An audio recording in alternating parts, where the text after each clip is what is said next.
Tol, ano? Wala pa rin ba? 3 oras na tayo nag-aantay dito, wala pa rin nagpapakitang Mitch. Ano bang plano? Balikan na lang natin, next time na lang. Wait lang, tol. Kasi papunta na din si Ellie. Ella? Ayos din ah, chick boy ah. Oh, bakit? Maka-chick boy ka naman. Di pre, kasi isipin mo ah, kanina inaantay natin si Mitch, tapos ngayon si Ella naman. Kasi nag-chat siya eh. Ano magagawa ko? Siyempre, sasabihin ko kung nasaan ako ngayon. Nasa cafe ako. Pero ayos din yan pre ah. Pag nagpanagpo yung dalawa, si Ella, pag nakita si Mitch, matik riot na naman yan. Riot. Riot? Gulo? Di ba alam yun? Ito ba magkakagulo? Ay nako Miles, na-in love ka lang, naging slow ka na. Siyempre pre, isipin mo ah, pag nakita ni Mitch kayong dalawang magkasama, saan mo feel nun? Siyempre, lalayo yun sa'yo. Oo nga, no. Oh, di ba? Sinama mo pa kasi yung jowa mo. Kasi tol, nag-chat nga siya. Ano magagawa ko? Siyempre, kailangan ko siya replyan. Kailangan ko maging totoo sa kanya. Tsaka, papunta na rin yun. Mali mo, malapit na nga yun eh. Sige. Oh, ayun na nga siya. Hi, babe. Upo ka muna. Yan. Ay, babe, siya nga pala. Ernest, tol ko. Hi Ernest! Nice meeting you. Babe, anong tol? As in, utol mo siya, magkapatid ka. Ay, hindi. Tol, kasi yun yung tawagan namin sa barikada. Boy, best friend ko to si Ernest. Okay. Akala ko kasi as in brother mo siya. Hindi. Wait, tsaka pala. Ba't ka pala dito? Ano kasi may pinuntahan lang akong malapit. Tsaka naisipan kong, i-message na kita kasi along the way lang naman sa subdivision niya. Ganun ba? Gusto mo order na kita? Hindi na, wag na. Busog na ako. Sure ka? Oo, kasi kumain din kami ng kasama ko kanina. Kasama kanina? Ba't di mo sinabi sa chat na may kasama ka pala? Hindi ko ba nasabi? Sorry, babe. Nawala din kasi sa isip ko.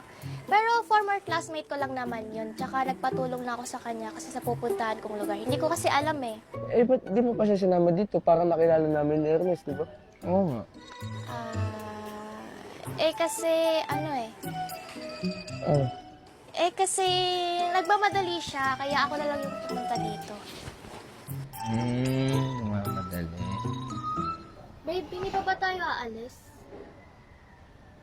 Hello, babe. Ay, yes, babe. May hinahanap ka ba o iniintay? Kasi sabi ko, let's go na eh. Hindi, wala naman. Sige, tara na. Yes, tara ko. Wala lang talaga sa minutes ko. Wala talaga tol eh. Ano yun? Wala kasi. Ang sabi ko, bilisan niya na kasi inaantay mo siya. Tara na. Sige. Tara, bes.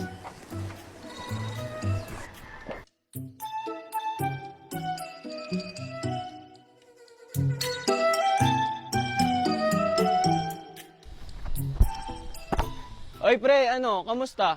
Yung pasok mo sa school? Okay lang naman, pre. Nakapagsasabay ko pa din. Sa amin masyadong hectic eh. Bakit? Ano ba ginagawa niyo ngayon? Magpa-finals na kasi. Finals na kayo. Wala kami. Kakatapos na namin mag-exam.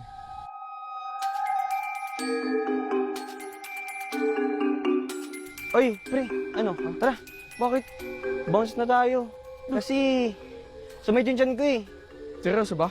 Oo, nadjijibs na ako pre. Kadiri ka naman. Palibas na, dali mo. Ngayon na ba? Oo, tara na. Sige, kumain Tara. ka. Okay, sige.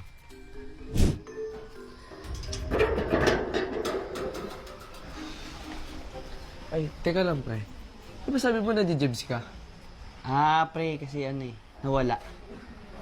Ba naman, imbis na makapagpapawis na ako kanina, napurnada pa. Siguro takot ka lang matalo sa akin, no? Ano? Pre, hindi sa ganun. Talagang sumait na talaga yung tiyan ko. Paano kung ma-jibs ako dun sa kabila? Di, napahiya pa ako, di ba? Sa bagay, yung nga naman. Pero, pre, maiba lang Gano'n mo nakatagal kilala si Ella? Ano naman bigla na tanong yun? Ikaw Uy, huwag kang mag-isip ng kung natanong lang eh. Sorry. Pwede naman sagutin, pre. Kung gusto mo, pero kung hindi, okay lang din naman. Okay, fine. Sige, nakilala ko si Ella sa chat lang. Nag-send siya ng message sa akin. Tapos dahil doon, nagsimula na kami mag-usap.